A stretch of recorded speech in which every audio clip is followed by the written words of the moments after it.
Dalam hidup, tekanan akan selalu datang. Kadang dari luar, seperti pekerjaan, tuntutan keluarga, atau situasi yang tak bisa kita kendalikan. Kadang dari dalam, pikiran yang berlarian, emosi yang bergejolak, serta ketakutan yang sulit kita redam. Kita sering merasa seolah-olah dunia bergerak terlalu cepat, sementara hati kita tertinggal, tertatih.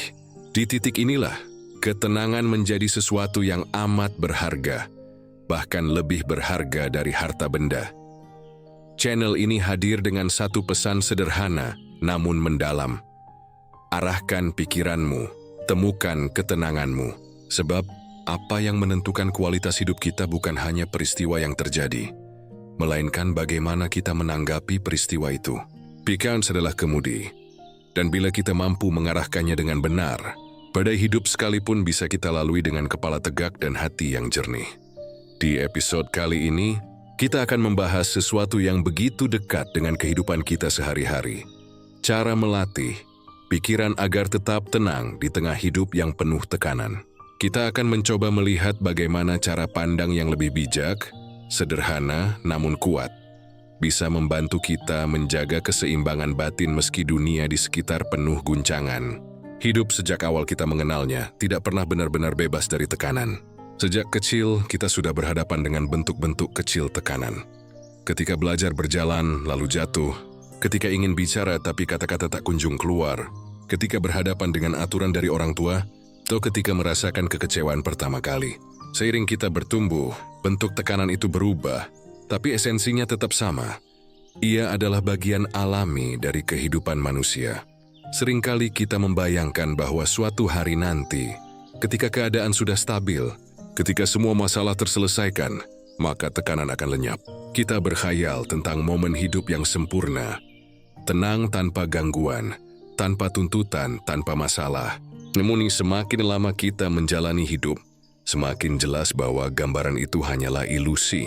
Tekanan tidak pernah benar-benar hilang, ia hanya berganti rupa. Datang dari sumber yang berbeda, hadir dalam intensitas yang berbeda. Seorang pelajar mungkin merasa tertekan oleh ujian sekolah. Seorang pekerja merasa tertekan oleh target yang tidak kunjung tercapai. Seorang orang tua merasa tertekan karena tanggung jawab besar membesarkan anak.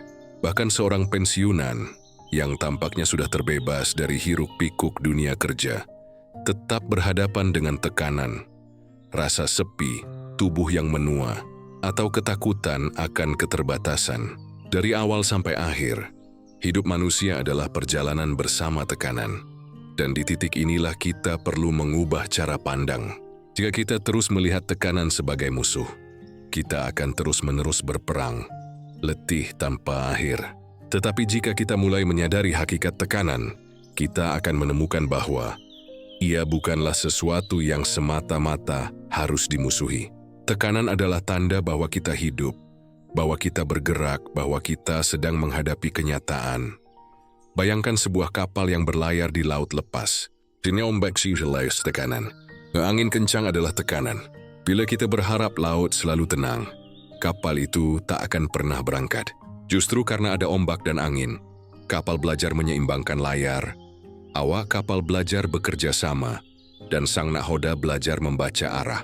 Sama seperti itu, tekanan dalam hidup adalah ombak yang mengajarkan kita keterampilan untuk bertahan, untuk mengarahkan diri, untuk menjadi lebih kuat.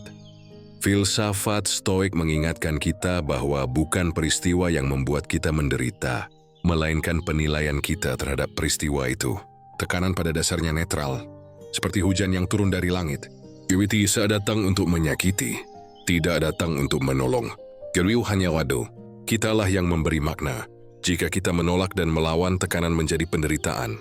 Jika kita menerima syai sebagai bagian dari hidup, tekanan bisa menjadi guru yang bijaksana. Mari kita renungkan sejenak. Pernahkah Anda menghadapi tekanan yang terasa begitu berat, tetapi setelah melewatinya, Anda justru menyadari betapa banyak pelajaran yang tersimpan di dalamnya? Saat itu mungkin Anda merasa rapuh, ingin menyerah seolah beban terlalu besar. Namun waktu membuktikan bahwa justru momen itulah yang membuat Anda tumbuh, membuat Anda lebih tangguh, membuat Anda lebih mengenal diri sendiri. Tekanan, dengan caranya yang keras, mengasah kita. Menyadari hakikat tekanan berarti memahami bahwa ia bukan sesuatu yang harus dihapus dari kehidupan. Ia adalah bagian dari ritme hidup, sama seperti siang dan malam, sama seperti musim hujan dan musim kemarau. Mengharapkan hidup tanpa tekanan sama saja dengan mengharapkan hujan tidak pernah turun, atau malam tidak pernah tiba. Mustahil. Yang bisa kita lakukan adalah mempersiapkan diri, mengatur sikap dan menata pikiran. Disinilah pentingnya kesadaran. Saat kita mulai sadar bahwa tekanan itu wajar, kita berhenti panik setiap kali ia datang. Kita tidak lagi bertanya, mengapa aku harus mengalami ini? Melainkan mulai berkata, ini bagian dari perjalanan. Apa yang bisa kupelajari darinya? Pergeseran cara pandang ini kecil, tetapi dampaknya sangat besar. Ia mengurangi beban emosi. Ia memberi ruang untuk ketenangan. Hidup penuh tekanan bukan berarti hidup penuh penderitaan. Tekanan hanya menjadi penderitaan bila kita melawannya dengan pikiran yang salah. Tapi bila kita menyambutnya dengan kesadaran, tekanan bisa menjadi energi yang membentuk kita. Sama seperti tubuh yang menjadi lebih kuat karena latihan beban, jiwa pun menjadi lebih kokoh karena tekanan. Bayangkan seorang atlet yang setiap hari berlatih. Ia menambah beban demi beban, menantang tubuhnya, merasakan sakit di otot-ototnya. Bila ia menghindari rasa sakit itu, ia tidak akan pernah berkembang. Tetapi karena ia memahami bahwa rasa sakit adalah bagian dari proses, ia menjalaninya dengan sabar. Begitu pula dengan kita. Tekanan dalam hidup adalah beban latihan yang menguatkan pikiran dan jiwa. Dengan kesadaran ini, kita mulai melihat tekanan bukan lagi sebagai akhir dunia, melainkan sebagai bagian dari jalur pendewasaan. Ketika hidup menekan kita, itu berarti ada sesuatu yang bisa kita latih. Kesabaran, ketabahan, kemampuan mengambil keputusan, ataupun sekadar keberanian untuk bertahan satu hari lagi. Jadi, menyadari hakikat tekanan hidup adalah langkah pertama menuju ketenangan. Bukan dengan menghapus tekanan, melainkan dengan berdamai dengannya. Bukan dengan berharap dunia menjadi lebih ringan, tetapi dengan melatih diri agar lebih kuat. Seperti kata pepatah, jangan berdoa agar hidup lebih mudah, berdoalah agar dirimu menjadi lebih tangguh. Karena pada akhirnya ketenangan bukan lahir dari dunia yang tenang. Ketenangan lahir dari pikiran yang terlatih menghadapi tekanan. Dan disitulah letak kekuatan kita sebagai manusia. Bukan pada menghindari badai, tetapi pada kemampuan untuk tetap tenang di tengah badai. Salah satu penyebab terbesar kegelisahan manusia adalah kebingungan membedakan mana hal yang berada di dalam kendali kita dan mana yang tidak. Kita sering kali mencampur adukkan keduanya, lalu akhirnya menghabiskan energi, waktu, bahkan kedamaian hati, untuk sesuatu yang sebenarnya tidak pernah benar-benar bisa kita kuasai. Seorang filsuf Stoik, Epictetus pernah berkata, hal-hal ada yang berada di bawah kendali kita dan ada yang berada di luar kendali kita. Kebahagiaan sejati lahir dari kemampuan membedakan keduanya. Kalimat sederhana, tapi jika benar-benar direnungkan, ia menyimpan kunci bagi ketenangan batin. Mari kita coba lihat kehidupan sehari-hari. Kita sering merasa resah karena cuaca tidak sesuai harapan. Kita kesal karena orang lain tidak bersikap seperti yang kita inginkan. Kita marah karena lalu lintas macet. Atau karena komentar pedas seseorang di media sosial. Semua hal itu terjadi di luar kendali kita. Kita tidak bisa memaksa hujan berhenti turun. Kita tidak bisa menahan orang lain agar selalu berkata manis. Kita tidak bisa mengendalikan jalanan yang penuh sesak. Namun meskipun tahu kita tak punya kuasa, kita tetap membiarkan hati dan pikiran kita terseret oleh hal-hal itu. Sementara di sisi lain, ada hal-hal yang justru berada sepenuhnya dalam kendali kita, tapi sering kita abaikan. Kita bisa mengendalikan cara berpikir kita bisa memilih sikap kita bisa memutuskan bagaimana menanggapi situasi.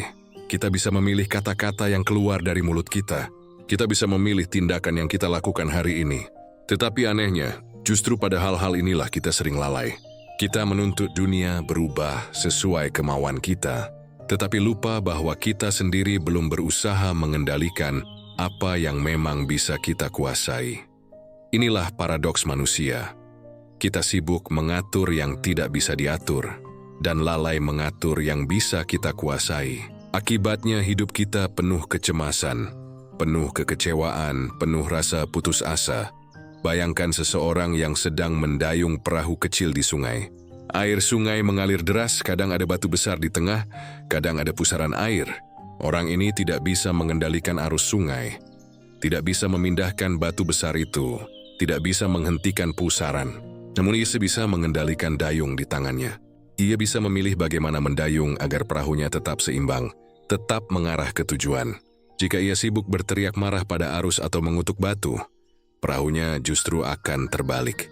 Tetapi jika ia fokus pada dayung di tangannya, ia bisa melewati sungai itu dengan lebih tenang. Hidup kita kurang lebih sama. Sungai adalah dunia luar, penuh hal-hal di luar kendali kita. Dayung adalah pikiran, sikap, dan tindakan kita. Pertanyaannya, apakah kita akan terus sibuk berteriak pada arus atau belajar mendayung dengan bijak? Ketenangan muncul ketika kita berani menerima kenyataan. Ada hal-hal yang memang tidak bisa kita kendalikan, dan tidak apa-apa.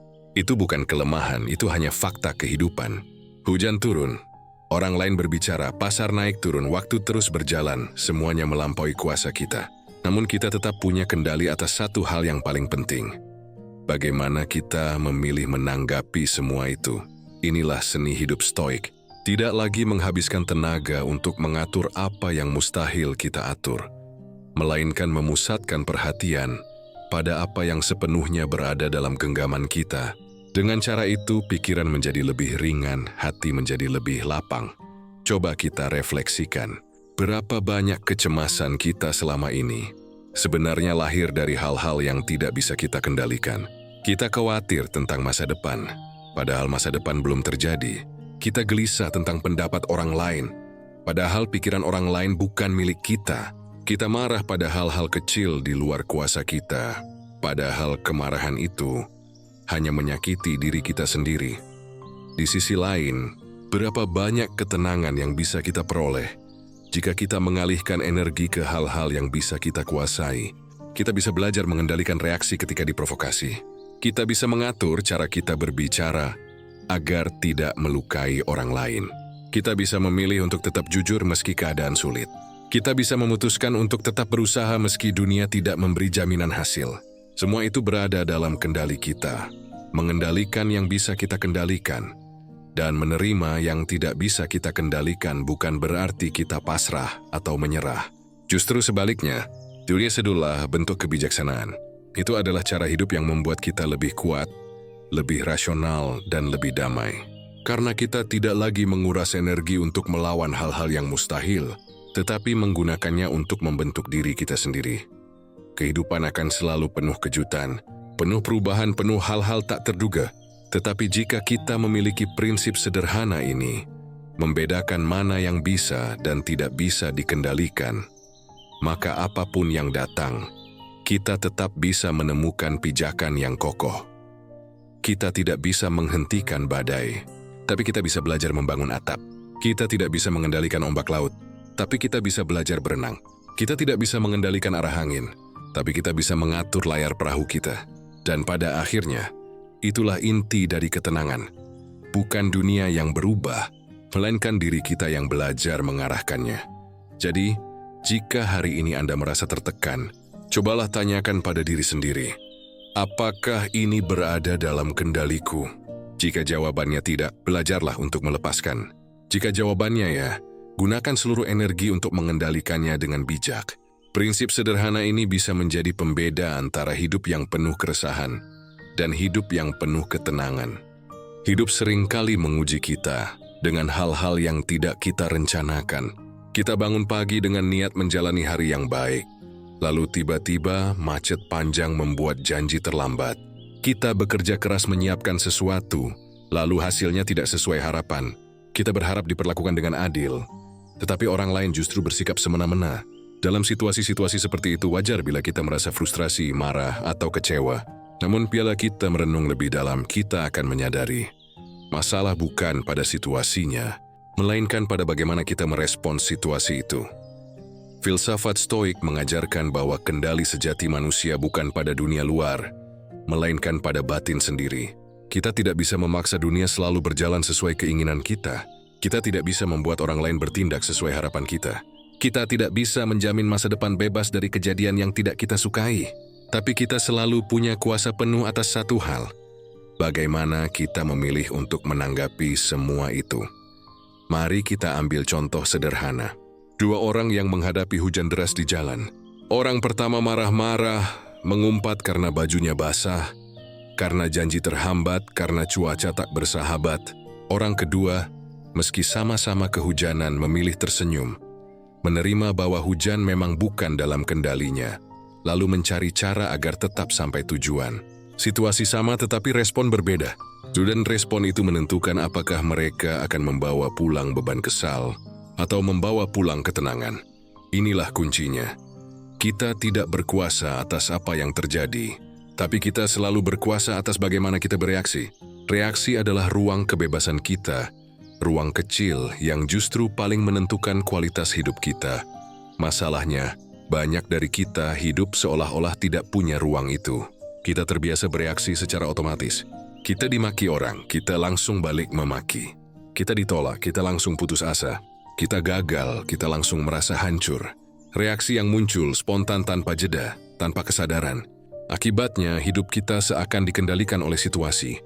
Padahal sebenarnya kita sendirilah yang sedang lalai menggunakan kendali kita. Stoik mengajarkan latihan sederhana, jeda. Zipelo preasi berhuandeseng, tarik napas. Rasakan emosi yang muncul, lalu tanyakan pada diri sendiri. Apakah responku akan memperbaiki keadaan atau justru memperburuk? Dengan jeda, kita memberi kesempatan bagi akal sehat untuk bekerja. Bukan hanya membiarkan emosi mengambil alih. Menguasai respon bukan berarti kita menekan perasaan. Bukan berarti kita berpura-pura tidak terluka atau tidak marah. Itu berarti kita menyadari emosi, mengakuinya, tetapi tidak membiarkan emosi itu mengambil alih kemudi hidup. Kita yang tetap memegang kendali. Bayangkan seorang pemanah. Angin berhembus kencang, sasaran bergerak, kondisi tidak ideal. Dia bisa saja marah pada angin, menyalahkan keadaan, lalu asal melepaskan anak panah. Tapi pemanah yang bijak tidak akan berbuat demikian. Dia menarik napas, menenangkan diri, menyesuaikan bidikan, lalu melepaskan panah dengan penuh kesadaran. Ia tahu ia tidak bisa mengendalikan angin, tetapi ia bisa mengendalikan tangan dan fokusnya. Begitu pula dengan kita.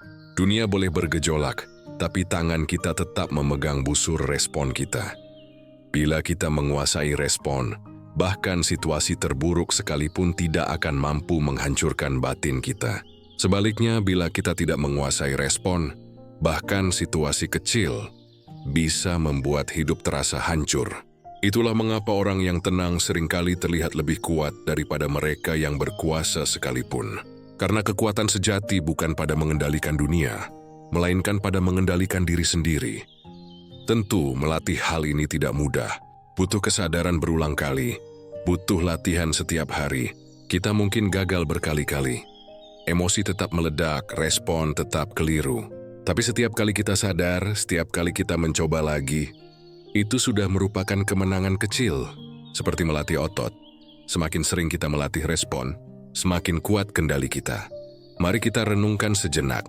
Seandainya hari ini kita bisa memilih satu respon yang lebih bijak, bagaimana dampaknya terhadap ketenangan kita? Seandainya kita menahan diri dari kata-kata kasar, seandainya kita memilih sabar alih-alih marah, seandainya kita memilih tetap berusaha alih-alih menyerah, bukankah itu akan mengubah arah hari kita? Ingatlah, ketenangan bukan berarti situasi sekitar menjadi damai. Ketenangan berarti batin kita tetap jernih meski situasi bergejolak. Dunia luar akan selalu kacau, tetapi dunia dalam bisa kita latih agar tetap kokoh. Jadi kunci dari hidup yang lebih tenang bukanlah menguasai situasi, melainkan menguasai respon. Situasi akan datang dan pergi, terkadang baik, terkadang buruk, terkadang tak terduga. Tetapi respon adalah milik kita selamanya. Bila kita mampu menjaganya, kita mampu menjaga ketenangan kita. Karena pada akhirnya, bukan dunia yang menentukan kualitas hidup kita. Bukan kejadian, bukan ucapan orang lain. Bukan keberuntungan atau kesialan. Yang menentukan adalah respon kita. Dan respon itu, seberapapun kecil, adalah kebebasan sejati yang kita miliki. Ketenangan batin bukanlah sesuatu yang muncul tiba-tiba. Ini bukan hadiah yang datang begitu saja tanpa usaha. Ketenangan adalah hasil dari latihan. dari kesadaran yang terus dipupuk hari demi hari. Sama seperti tubuh yang sehat lahir dari kebiasaan menjaga pola makan dan berolahraga, pikiran yang tenang lahir dari kebiasaan melatih kesadaran. Filsafat Stoik mengajarkan kita untuk hidup dengan penuh kesadaran. Bagi mereka, hidup yang baik bukanlah hidup yang panjang atau hidup yang dipenuhi keberuntungan, melainkan hidup yang dijalani dengan sadar, dengan kehadiran penuh. Kita seringkali melewati hari-hari kita seperti mesin otomatis. Bangun, bekerja, makan, berbicara, lalu tidur, tanpa benar-benar menyadari apa yang kita lakukan atau mengapa kita melakukannya. Pikiran berlarian ke masa lalu yang penuh penyesalan, atau bergegas ke masa depan yang penuh kecemasan. Akibatnya kita jarang benar-benar hadir pada momen saat ini. Disinilah pentingnya membangun rutinitas kesadaran, sebuah latihan sederhana namun mendalam untuk menambatkan diri kita kembali ke saat ini, agar kita tidak hanyut oleh arus pikiran yang tanpa henti. Salah satu kebiasaan yang diajarkan para filsuf Stoik adalah refleksi harian. Marcus Aurelius, seorang kaisar sekaligus filsuf, menulis catatan pribadinya setiap malam. Dalam tulisannya, ia merenungkan apa yang terjadi hari itu. Bagaimana ia merespons orang lain, bagaimana ia menahan amarah, atau di mana ia masih gagal menguasai diri. Jurnal ini bukan untuk dipamerkan, bukan untuk orang lain, melainkan untuk dirinya sendiri. Sebuah cermin untuk melihat batin, agar esok hari ia bisa hidup dengan lebih baik. Kita pun bisa meniru kebiasaan ini. Di akhir hari sebelum tidur, sisihkan beberapa menit untuk menulis atau sekadar merenung dalam hati. Apa yang sudah kulakukan dengan baik hari ini? Apa yang masih bisa kuperbaiki? Di mana aku kehilangan kendali atas diriku? Pertanyaan-pertanyaan sederhana ini membantu kita menata batin, agar kita tidak hidup dalam kesalahan yang sama berulang kali. Selain refleksi malam, kita juga bisa memulai hari dengan niat sadar. Epictetus menganjurkan agar setiap pagi kita menyiapkan pikiran untuk menghadapi berbagai kemungkinan. Kita bisa berkata pada diri sendiri, hari ini aku mungkin akan bertemu orang yang kasar, orang yang sombong, atau orang yang tidak tahu berterima kasih. Tetapi aku tidak akan membiarkan mereka merusak ketenanganku. Dengan persiapan seperti ini, kita tidak lagi kaget saat kenyataan datang, karena batin sudah lebih siap. Latihan kesadaran juga bisa dilakukan melalui hal-hal kecil. Misalnya saat bernapas, tarik napas dalam, rasakan udara masuk, lalu hembuskan perlahan. Sadari bahwa di balik napas sederhana ini, ada kehidupan yang masih terus berjalan. Atau saat makan, alih-alih terburu-buru, cobalah benar-benar merasakan setiap suapan, menyadari rasa, aroma, dan keberkahan makanan.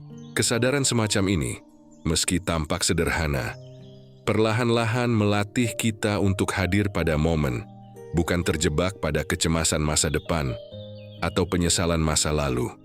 Rutinitas kesadaran tidak harus rumit. Ia tidak memerlukan alat khusus, tidak memerlukan tempat tertentu. Yang dibutuhkan hanyalah kemauan untuk berhenti sejenak, memperhatikan dan hadir. Bahkan di tengah kesibukan pun, kita bisa melatihnya. Saat menunggu lampu merah, saat duduk di kereta, atau saat menunggu giliran, kita bisa memilih untuk menarik napas dalam, mengamati pikiran yang lewat, lalu kembali ke momen sekarang. Mindfulness dalam pandangan Stoik bukan sekadar teknik relaksasi. Dunia adalah jalan untuk hidup selaras dengan alam. Hidup dengan penuh kesadaran akan siapa kita, apa yang ada dalam kendali kita, dan apa yang bukan. Dengan kesadaran ini, kita tidak lagi hidup dengan terburu-buru, tidak lagi hanyut dalam emosi, melainkan menjalani hari dengan kejernihan. Mari kita bayangkan seseorang yang tidak pernah berlatih kesadaran. Ia bangun tidur, langsung membuka ponsel, pikirannya penuh oleh berita buruk, oleh komentar orang lain, oleh rencana yang menumpuk. Sepanjang hari, ia dikuasai oleh reaksi spontan. Marah ketika macet, kesal ketika orang lain lambat, cemas ketika ada kabar buruk. Hidupnya seperti bola kecil yang terus dipantulkan ke sana kemari oleh keadaan. Sekarang bandingkan dengan seseorang yang membangun rutinitas kesadaran. Ia memulai hari dengan menarik napas dalam, menyadari bahwa hari ini penuh ketidakpastian, tetapi ia siap menjalaninya dengan tenang. Ia menulis catatan singkat di malam hari, menyadari apa yang sudah ia lakukan dan apa yang perlu diperbaiki. Saya marah atau kecewa, tapi ia menyadarinya, lalu kembali pada kesadaran. Hidupnya bukan tanpa masalah, tetapi hatinya lebih lapang.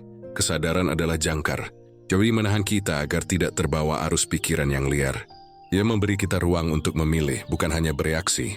Dengan kesadaran kita bisa melihat peristiwa apa adanya, tanpa tambahan drama dari pikiran kita sendiri.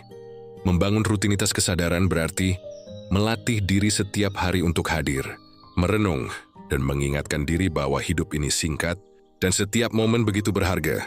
Dengan begitu, tekanan hidup yang datang tidak lagi terasa menenggelamkan. Karena kita punya pijakan yang kokoh di dalam diri. Jadi, bila kita ingin melatih pikiran agar tetap tenang di tengah hidup yang penuh tekanan, mulailah dengan kebiasaan kecil. Menulis jurnal malam, menyusun niat pagi, menarik napas dalam di sela kesibukan, atau sekadar berhenti sejenak untuk menyadari apa yang kita rasakan. Rutinitas kecil ini, jika dilakukan dengan konsisten, akan menjadi benteng besar bagi ketenangan kita. Karena pada akhirnya, hidup yang damai bukan ditentukan oleh seberapa sedikit masalah yang kita hadapi, melainkan seberapa sering kita hadir dengan penuh kesadaran di tengah semua masalah itu. Salah satu latihan paling terkenal dalam filsafat Stoik adalah premeditatio malorum, yang berarti membayangkan kemungkinan terburuk. Sekilas, ini terdengar aneh. Mengapa kita harus membayangkan hal-hal buruk? Bukankah seharusnya kita menjaga pikiran tetap positif, mengusir bayangan negatif sejauh mungkin? Tetapi para filsuf Stoik melihat hal ini berbeda. Bagi mereka, membayangkan hal-hal buruk bukanlah untuk menakut-nakuti diri sendiri, melainkan untuk melatih pikiran agar lebih siap, lebih tabah, lebih kuat ketika kenyataan yang tidak kita sukai benar-benar datang. Kita sering kali rapuh, bukan karena masalah yang kita hadapi terlalu besar, melainkan karena kita tidak siap menghadapinya.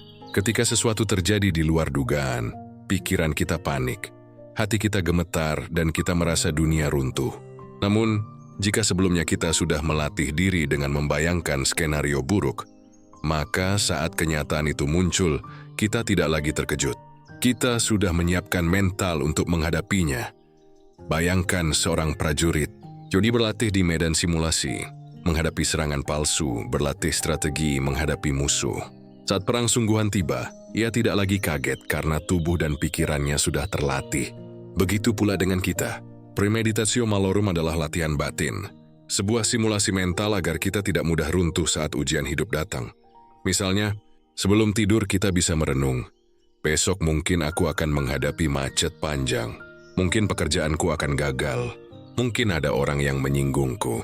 Mungkin rencana tidak berjalan sesuai harapan. Dengan latihan seperti ini, kita mengingatkan diri bahwa hidup tidak selalu mulus. Kita tidak jatuh dalam ilusi bahwa hari esok akan sempurna. Dan saat hal-hal itu benar-benar terjadi, kita lebih tenang. Kita bisa berkata pada diri sendiri, "Aku sudah memikirkan ini, aku sudah siap." Latihan ini juga menolong kita untuk lebih menghargai apa yang kita miliki saat ini. Ketika kita membayangkan kehilangan sesuatu, kita menjadi lebih sadar betapa berharganya hal itu. Bayangkan kehilangan kesehatan. Maka hari ini ketika tubuh masih bisa bergerak, kita akan lebih bersyukur. Bayangkan kehilangan orang terdekat. Maka saat ini kita akan lebih menghargai kebersamaan. Dengan cara main peace, premeditatio malorum bukan membuat kita pesimis, tetapi justru membuat kita lebih penuh rasa syukur. Namun, perlu dipahami, latihan ini bukan berarti kita hidup dalam ketakutan atau terus-menerus mencurigai masa depan. Bukan. Latihan ini adalah soal membangun ketabahan, seperti menyiapkan payung sebelum hujan. Kita tidak berharap hujan turun setiap hari, tetapi kita menyiapkan diri agar tidak basah kuyup jika hujan benar-benar datang. Filsuf Seneca pernah berkata, orang yang selalu bersiap untuk kemungkinan terburuk, dia akan kehilangan kekagetannya, bukan keberaniannya. Artinya, membayangkan hal-hal buruk tidak membuat kita pengecut, tetapi justru membuat kita lebih berani, karena kita sudah menyiapkan mental untuk menghadapinya. Mari kita ambil contoh. Seorang pedagang bisa membayangkan kemungkinan dagangannya sepi pembeli. Seorang pekerja bisa membayangkan kemungkinan gagal dalam proyek besar. Seorang orang tua bisa membayangkan kemungkinan anaknya melakukan kesalahan. Dengan membayangkan hal-hal ini, mereka tidak menjadi pesimis, tetapi mereka menyiapkan hati untuk tetap tabah. Jadi ketika kegagalan benar-benar datang, mereka tidak panik, tidak hancur, karena mental mereka sudah ditempa sebelumnya. Latihan ketabahan ini juga membantu kita untuk lebih bijak dalam membuat keputusan. Ketika kita mempertimbangkan langkah besar, kita bisa bertanya, apa kemungkinan terburuknya? Dan apakah aku sanggup menerimanya? Jika jawabannya iya, maka kita bisa melangkah dengan tenang. Jika tidak, mungkin kita perlu berpikir ulang. Dengan cara ini, premeditatio malorum membuat kita lebih realistis. Tidak hanya dikuasai oleh optimisme kosong. Hidup ini memang penuh ketidakpastian. Kita tidak pernah tahu apa yang akan terjadi besok. Tapi justru karena itu, melatih pikiran dengan menghadapi kemungkinan terburuk, membuat kita lebih siap menghadapi kenyataan apapun. Saat hidup memberi kejutan pahit, kita tidak terjatuh sedalam orang yang sama sekali tidak bersiap. Namun, di sisi lain, latihan ini juga mengajarkan kita untuk tidak terlalu terikat pada kenyamanan. Ketika kita membayangkan hal-hal buruk, kita menyadari bahwa kenyamanan bisa hilang kapan saja. Maka kita belajar untuk tidak menggantungkan kebahagiaan pada hal-hal yang rapuh. Kita belajar bahwa ketenangan sejati bukan datang dari dunia luar, melainkan dari batin yang siap menerima apapun. Jadi, premeditatio malorum bukanlah latihan murung, tetapi latihan berani. Ini bukan latihan putus asa, tetapi latihan tabah. Ia mengajarkan kita untuk berdiri tegak di tengah badai, karena kita tahu badai memang bagian dari hidup. Dan ketika badai itu datang, kita tidak lagi berkata, "Mengapa ini menimpaku?"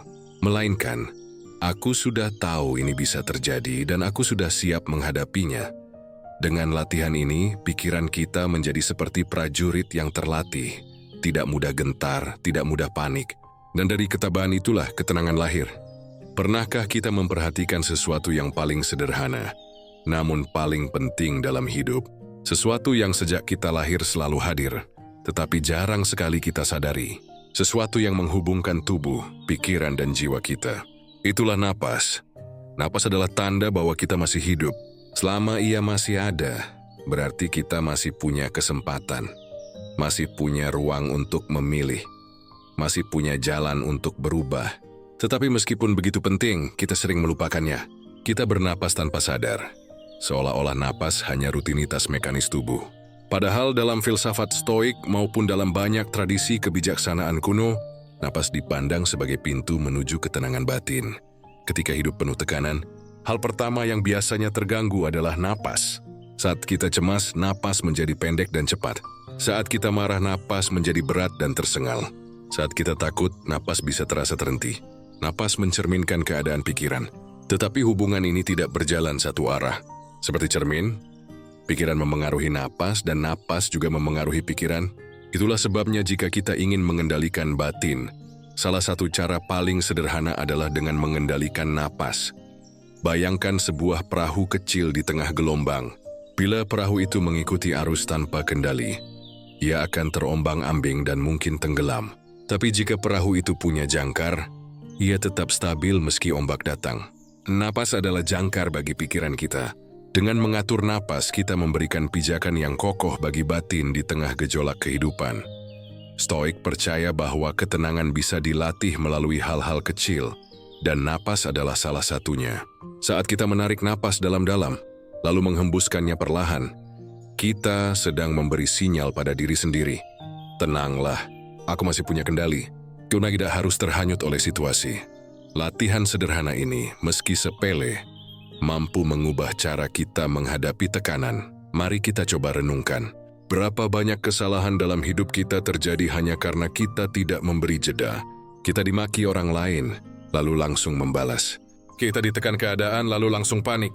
Kita dihadapkan pada masalah, lalu langsung berpikir bahwa semuanya hancur. Padahal, jika saja kita berhenti sejenak, menarik napas dalam, lalu menghembuskannya perlahan, mungkin kita akan menemukan jarak kecil antara peristiwa dan respon. Dan di dalam jarak itulah, kebebasan kita berada. Napas adalah latihan jeda. Demi Sweidukin memperlambat ritme, sehingga pikiran punya waktu untuk memilih respon terbaik. Dengan napas kita belajar menguasai diri, bukan dikuasai emosi. Kita tidak perlu menunggu keadaan khusus untuk melatihnya. Saat macet di jalan, tarik napas dalam, hembuskan perlahan. Saat merasa cemas sebelum berbicara di depan orang, tarik napas dalam, rasakan udara masuk, lalu keluarkan perlahan. Saat marah, sebelum kata-kata kasar keluar, tarik napas dulu, beri ruang pada batin untuk berpikir. Latihan sederhana ini adalah bentuk nyata dari mengelola pikiran melalui tubuh. Filsafat Stoik sering menekankan keselarasan dengan alam, dan napas adalah bentuk paling sederhana dari keselarasan itu. Kita menarik oksigen yang diberikan alam, lalu menghembuskan kembali karbon dioksida yang dibutuhkan makhluk lain. Dalam setiap tarikan dan hembusan ada siklus kehidupan. Menyadari ini membuat kita lebih rendah hati, lebih terhubung dengan alam, dan lebih damai. Lebih dari itu, mengatur napas juga membantu kita mengingat bahwa hidup ini berlangsung detik demi detik. Satu tarikan, satu hembusan.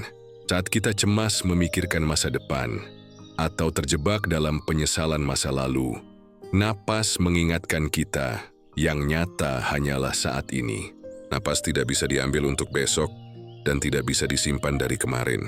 Ia hanya ada sekarang, dan dengan menambatkan diri pada napas, kita menambatkan diri pada momen ini. Ketenangan batin bukan berarti kita tidak lagi menghadapi masalah. Masalah akan selalu ada, tekanan akan selalu hadir. Tetapi dengan mengelola napas, kita menjaga agar pikiran tidak ikut terseret oleh arus.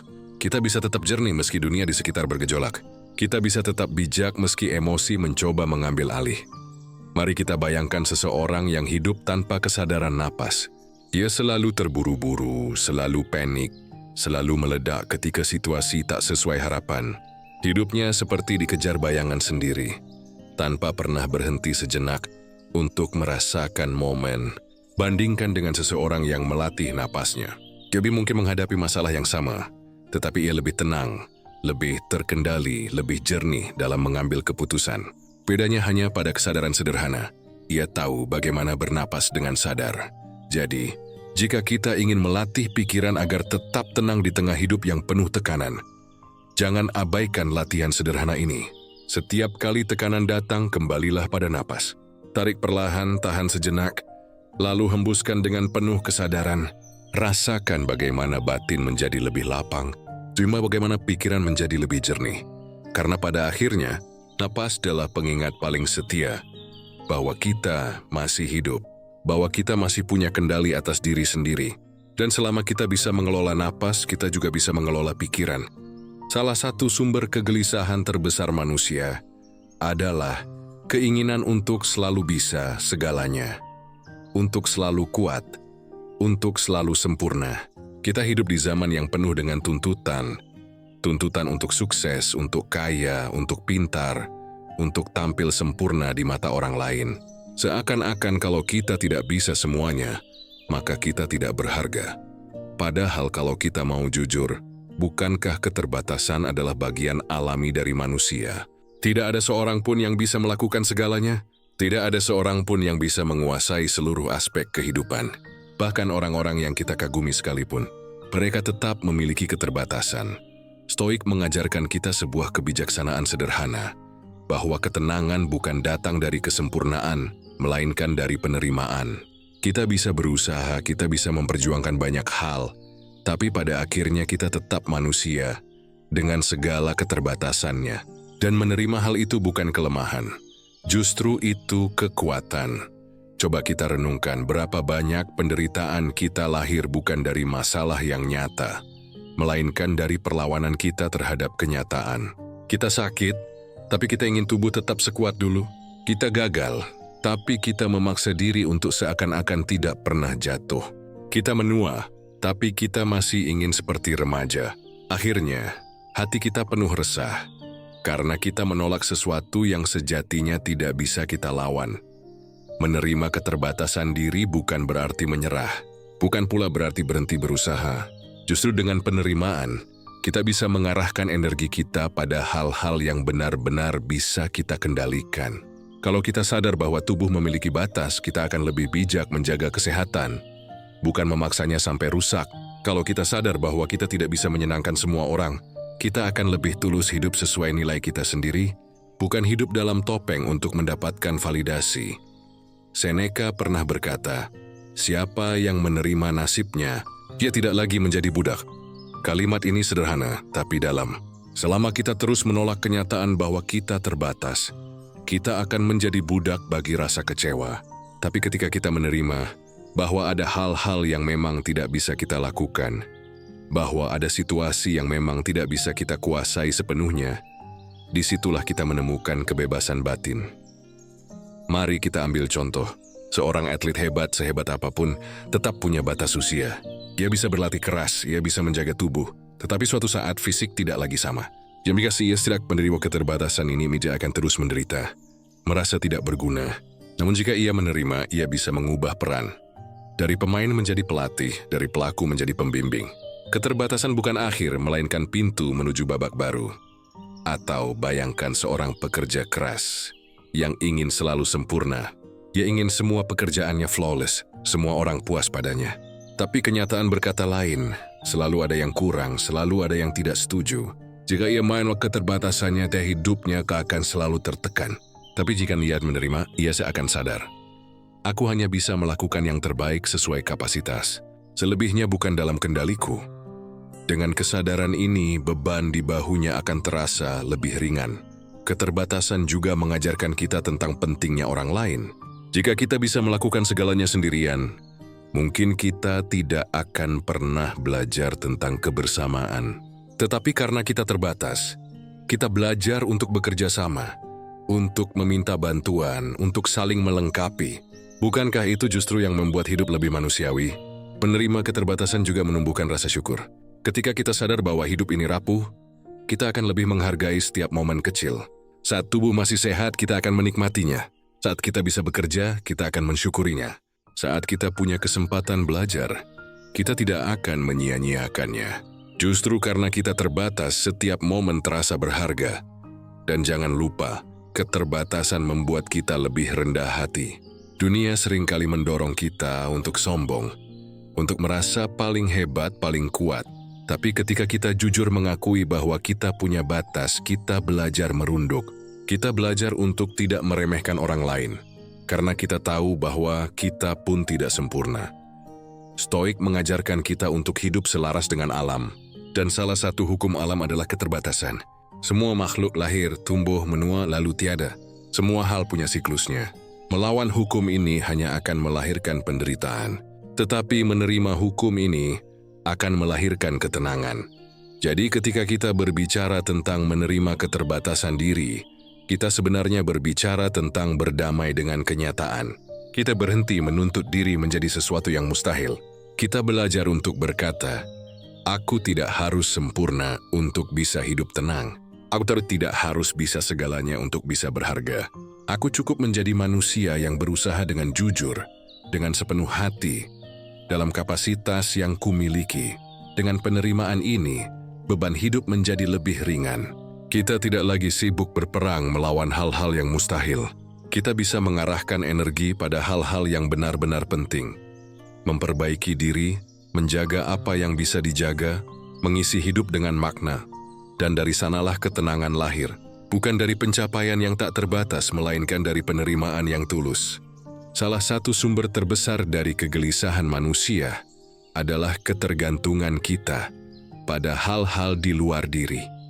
Kita sering berpikir bahwa ketenangan, kebahagiaan, bahkan harga diri kita bergantung pada sesuatu yang berada di luar kendali kita. Seperti harta, status, penilaian orang lain, atau bahkan situasi hidup yang selalu berubah. Kita merasa tenang kalau orang lain memuji kita, tapi resah kalau ada yang mengkritik.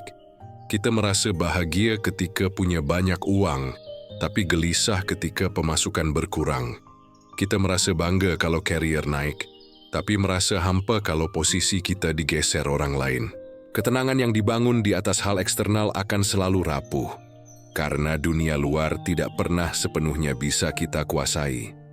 Para filsuf Stoik mengingatkan kita, sumber ketenangan sejati ada di dalam, bukan di luar. Kita boleh menggunakan hal-hal eksternal, tetapi jangan menjadikannya penopang utama hidup. Karena kalau kita terlalu bergantung, kita sedang menyerahkan kunci kebahagiaan kepada sesuatu yang sewaktu-waktu bisa hilang. Bayangkan seseorang yang terlalu menggantungkan harga dirinya pada penilaian orang lain. Selama ia dipuji, ia merasa berharga. Tapi ketika ia dikritik atau dicemooh, ia runtuh. Hidupnya seperti kapal tanpa jangkar, terus terbawa ombak opini orang. Atau bayangkan orang yang merasa hidupnya hanya berarti kalau ia kaya. Selama uang mengalir, ia merasa tenang. Tapi ketika ekonomi runtuh, ia merasa tidak ada artinya lagi. Padahal, apa yang datang dari luar itu sifatnya sementara. Kekayaan bisa hilang, jabatan bisa digantikan, popularitas bisa pudar, bahkan orang-orang terdekat pun suatu hari akan meninggalkan kita. Jika ketenangan kita hanya bergantung pada semua, maka hidup kita akan terus penuh rasa takut. Takut kehilangan, takut ditinggalkan, takut berubah. Epictetus pernah berkata, semakin banyak hal yang kita gantungkan pada luar diri, semakin kita menjadi budak. Kalimat ini menusuk, karena bukankah benar? Kita menjadi budak pujian, budak harta, budak gengsi, budak kenyamanan. Kita tidak benar-benar bebas, meski tampak sukses di luar. Tapi bukan berarti kita harus menolak semua hal eksternal. Stoik tidak pernah menyuruh kita untuk hidup miskin atau menjauh dari masyarakat. Mereka hanya mengingatkan, gunakan hal-hal eksternal, tapi jangan menggantungkan diri sepenuhnya padanya. Bedakan antara menikmati dengan bergantung. Kalau kita punya harta, nikmatilah, gunakan dengan bijak. Tapi jangan menjadikan harta itu sumber utama ketenangan. Kalau kita punya jabatan, syukurilah, manfaatkan untuk memberi kebaikan. Tapi jangan menjadikan jabatan itu penentu harga diri. Kalau kita mendapat pujian, terimalah dengan rendah hati. Tapi jangan jadikan pujian itu alasan untuk merasa berarti. Ketenangan sejati lahir ketika kita tahu bahwa sekalipun semua itu hilang, kita masih bisa berdiri tegak. Karena yang benar-benar kita miliki hanyalah diri kita sendiri, pikiran, sikap, dan pilihan kita dalam menghadapi hidup. Mari kita bayangkan seseorang yang hidup tanpa terlalu menggantungkan diri pada luar. Ia punya pekerjaan, tapi ia tidak mendefinisikan dirinya hanya dari pekerjaannya. Ia punya keluarga dan teman, tapi ia tahu bahwa kehilangan adalah bagian dari hidup. Ia punya harta, tapi ia tidak melekat padanya. Ia bersyukur atas semua yang ada, tapi ia juga siap jika suatu hari semua itu harus pergi. Orang seperti ini akan lebih tenang. Ia tidak lagi hidup dalam ketakutan yang konstan. Ia bisa menikmati apa yang ada saat ini, tanpa terus-menerus diliputi rasa cemas akan kehilangan. Ia bisa lebih bebas, karena ia tahu ketenangannya tidak bisa dicuri oleh keadaan luar. Kita sering mendengar kalimat, hidup sederhana adalah hidup yang bebas. Bukan berarti hidup tanpa apa-apa, melainkan hidup tanpa terlalu melekat pada apa-apa. Karena keterikatan yang berlebihan itulah yang membuat kita menderita. Cobalah sesekali kita tanyakan pada diri, jika aku kehilangan pekerjaanku, apakah aku masih bisa menerima diriku? Jika aku kehilangan harta, apakah aku masih bisa menemukan ketenangan? Jika orang-orang tidak lagi memujiku, apakah aku masih merasa berharga? Pertanyaan-pertanyaan ini melatih kita untuk menakar ketergantungan. Semakin banyak jawaban kita, iya, aku tetap bisa. Semakin kuat fondasi batin kita. Semakin banyak jawaban kita, tidak, aku tidak bisa. Berarti semakin besar pula pekerjaan rumah kita untuk belajar melepaskan. Mengurangi ketergantungan. Padahal eksternal bukan berarti kita hidup acuh atau tidak peduli. Justru sebaliknya, kita bisa lebih tulus. Karena ketika kita tidak lagi terikat, kita bisa menikmati sesuatu tanpa rasa takut. Kita bisa mencintai tanpa rasa memiliki yang berlebihan. Kita bisa bekerja tanpa dihantui obsesi pengakuan, kebebasan. Batin lahir ketika kita sadar. Dunia luar boleh berubah, boleh datang dan pergi. Tapi sikap kita, cara kita memandang, itulah yang menentukan ketenangan.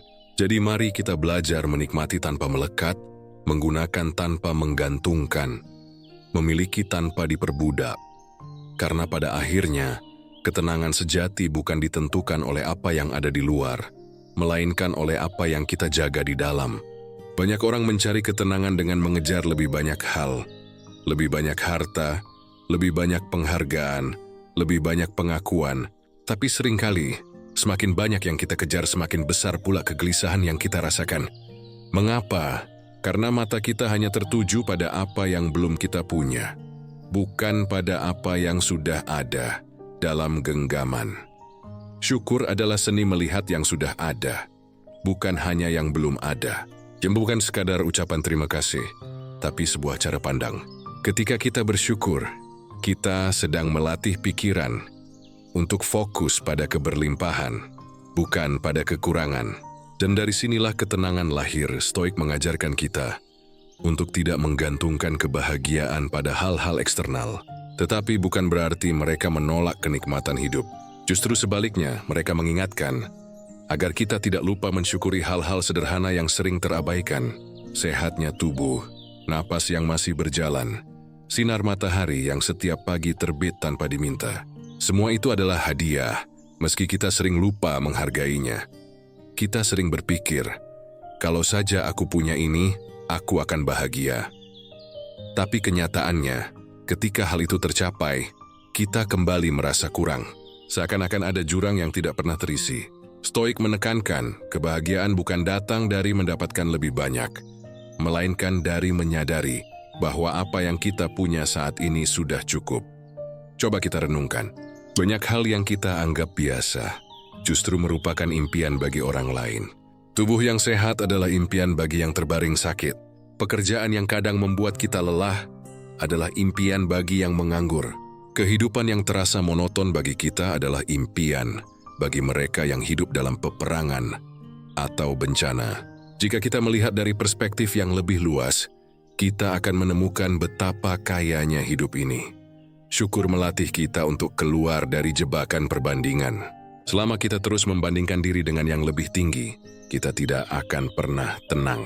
Selalu ada orang yang lebih kaya, lebih cantik, lebih sukses. Tetapi jika kita menggeser pandangan, kita akan sadar betapa banyak orang yang justru berharap berada di posisi kita. Dan dari kesadaran itu, rasa cukup akan tumbuh. Namun, syukur bukan berarti pasrah tanpa usaha. Bukan pula alasan untuk berhenti bermimpi. Syukur adalah fondasi.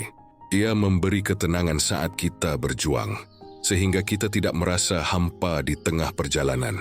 Dia membuat kita bisa mengejar sesuatu bukan karena merasa kurang, tapi karena ingin berkembang. Stoik juga mengajarkan latihan membayangkan kehilangan untuk melatih syukur. Bayangkan jika hari ini adalah hari terakhir kita melihat matahari, maka sinarnya tidak akan terasa biasa lagi. Bayangkan jika besok kita tidak lagi bisa bertemu orang yang kita cintai, maka hari ini kita akan lebih menghargai kebersamaan.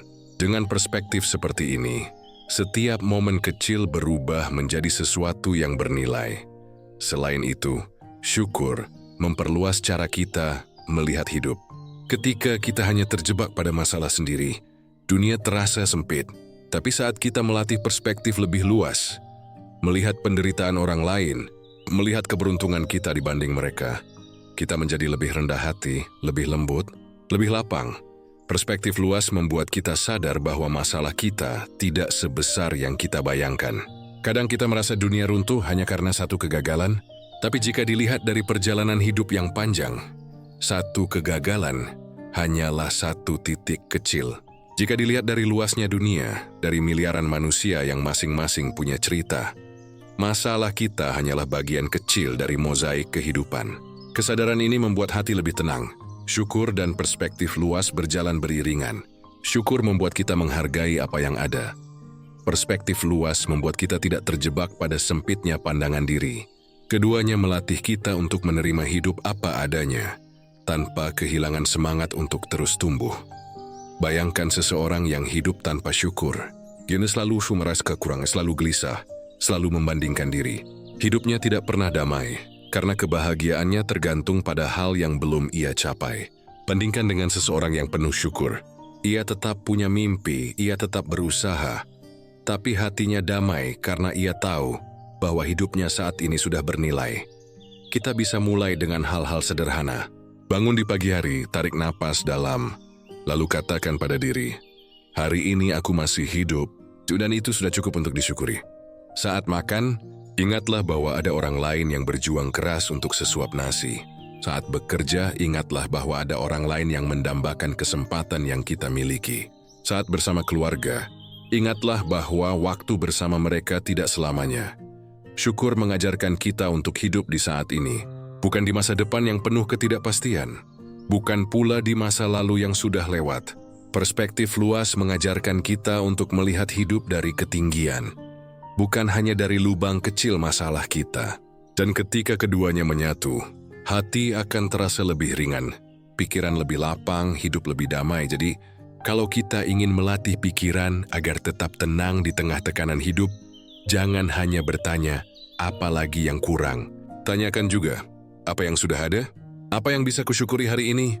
Karena dengan bersyukur, kita berhenti mengejar fata morgana dan mulai menikmati oasis yang sudah ada di depan mata. Kebanyakan dari kita memandang tekanan sebagai sesuatu yang harus dihindari. Kita ingin hidup yang mulus, tanpa hambatan, tanpa kesulitan. Tapi kenyataannya, tekanan adalah bagian yang tak terpisahkan dari kehidupan. Selama kita hidup, kita akan selalu berhadapan dengan situasi yang menuntut kita keluar dari zona nyaman. Filsafat Stoik mengajarkan kita sebuah perspektif berbeda. Tekanan bukan musuh, melainkan guru. Tekanan adalah ujian yang mengajarkan kita siapa diri kita sebenarnya, sejauh mana kita kuat, dan apa yang masih perlu kita perbaiki. Bayangkan besi yang ditempa di dalam api. Tanpa api, ia akan tetap lemah, rapuh, dan mudah patah. Tapi setelah ditempa dalam panas dan pukulan, ia berubah menjadi pedang yang kuat. Begitu pula manusia, tanpa tekanan kita akan rapuh. Tapi dengan tekanan kita ditempa menjadi lebih tangguh. Masalahnya, seringkali kita terlalu sibuk mengutuk tekanan, sehingga kita gagal menangkap pelajaran di dalamnya. Kita marah pada situasi sulit, kita menyalahkan keadaan, kita mengutuki nasib. Padahal jika kita berhenti sejenak, menarik napas, lalu bertanya, apa yang bisa kupelajari dari ini? Tekanan itu akan berubah menjadi guru yang bijak. Setiap tekanan membawa pelajaran tersendiri. Ketika kita kehilangan sesuatu, kita belajar arti menghargai. Ketika kita gagal, kita belajar arti kerendahan hati dan perbaikan. Ketika kita ditolak, kita belajar arti keteguhan dan nilai diri yang tidak bergantung pada orang lain. Stoik percaya bahwa tidak ada peristiwa yang benar-benar buruk, kecuali kita sendiri yang menilainya demikian. Peristiwa hanyalah peristiwa. Yang membuatnya berarti atau menyakitkan adalah interpretasi kita. Jika kita menilainya sebagai bencana, maka kita akan hancur. Tapi jika kita menilainya sebagai pelajaran, maka kita akan tumbuh. Mari kita bayangkan seseorang yang selalu lari dari tekanan. Joey menolak tantangan, ia menghindari kesulitan, ia hanya mau berada di zona nyaman. Mungkin hidupnya terasa aman, tapi ia tidak berkembang. Joey ia rapuh, dan ketika tekanan tak terhindarkan datang, ia mudah runtuh. Bandingkan dengan orang yang berani menghadapi tekanan, yang melihat kesulitan sebagai kesempatan belajar. Ia mungkin jatuh, ia mungkin terluka, tapi setiap kali ia bangkit, ia menjadi lebih kuat. Ia belajar hal-hal yang tidak bisa ia temukan di jalan yang mulus. Epictetus pernah berkata, kesulitan menunjukkan apa manusia sebenarnya. Maksudnya, ketika hidup menekan kita, topeng kita jatuh, dan kita terlihat apa adanya. Tekanan menguji apakah kita benar-benar sabar, benar-benar tabah, benar-benar bijak, atau hanya mengakuinya di saat hidup tenang. Mari kita ambil contoh sederhana. Saat lalu lintas macet parah, tekanan muncul. Apakah kita meledak marah, atau kita bisa tetap tenang? Saat pekerjaan penuh tekanan, apakah kita menyerah, atau kita bisa belajar mengatur prioritas dan waktu?